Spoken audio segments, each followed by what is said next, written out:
नमस्कार दोस्तों। हिंदू नववर्ष चंद्र सौर कैलेंडर पर आधारित है, जिसका सीधा संबंध मानव शरीर की संरचना से है। भारतीय कैलेंडर न केवल सांस्कृतिक रूप से बल्कि वैज्ञानिक रूप से भी महत्वपूर्ण है, क्योंकि यह आपको ग्रहों की चाल से जोड़ता है।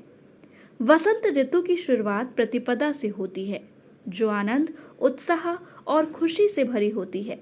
साथ ही चारों ओर फूलों की खुशबू होती है। यह वह समय भी है जब फसल पकने लगती है, जिससे किसान अपनी मेहनत का फल प्राप्त कर सकता है। नक्षत्र अनुकूल स्थिति में होते हैं, यानी किसी भी काम को शुरू करने के लिए अनुकूल समय होता है। पृथ्वी के झुकाव के कारण उत्तरी गोलार्ध को हिंदू नववर्ष से शुरू होने वाली 21 दिवसीय अवधि के दौरान सूर्य की अधिकांश ऊर्जा प्राप्त होती है। हालांकि उच्च तापमान पर प्राप्त होती है। हालांकि उच्च तापमान मनुष्यों के लिए असुविधाजनक हो सकता है, लेकिन यह वही समय है जब पृथ्वी की बैटरी चार्ज होती है। विषुव के बाद पहले अमावस्या के बाद बढ़ती चंद्रमा का पहला दिन एक नए साल की शुरुआत का प्रतीक है। 12 हिंदू मास यानी कि मासा चंद्र मास लगभग 354 दिनों के बराबर होते हैं, जबकि एक नक्षत्रीय यानी कि सौर वर्ष की लंबाई लगभग 365 दिन होती है। इससे लगभग 11 दिनों का अंतर पैदा होता है, जो हर 29.53, 10.63 यानी कि 2.71 वर्ष या लगभग हर 32.5 महीने में समाप्त हो जाता है।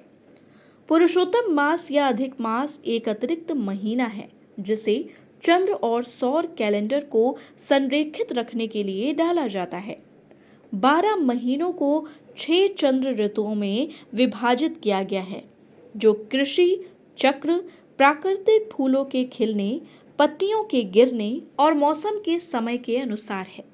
चंद्र और सौर कैलेंडर के बीच बेमेल को ध्यान में रखते हुए हिंदू विद्वानों ने अंतरकालीय महीनों को अपनाया, जहां एक विशेष महीना बस दोहराया जाता है। इस महीने का चयन यादृच्छिक नहीं था, बल्कि कृषि और प्रकृति के चक्र के लिए 2 कैलेंडर को वापस सिंक करने के लिए समयबद्ध था। भारतीय ज्ञान विज्ञान की अमूल्य धरोहर की पूंजी से सुसज्जित भारतीय नववर्ष का स्वागत उत्सव पूर्वक करने से हमें कोई नहीं रोकता। विश्वगुरु बनने की राह पर अग्रसर भारत के भारतीय नववर्ष का उत्सव भी इतना विराट होना चाहिए कि वह वैश्विक चर्चा का केंद्र बन जाए। हमारे पास इसका ठोस वैज्ञानिक आधार भी है।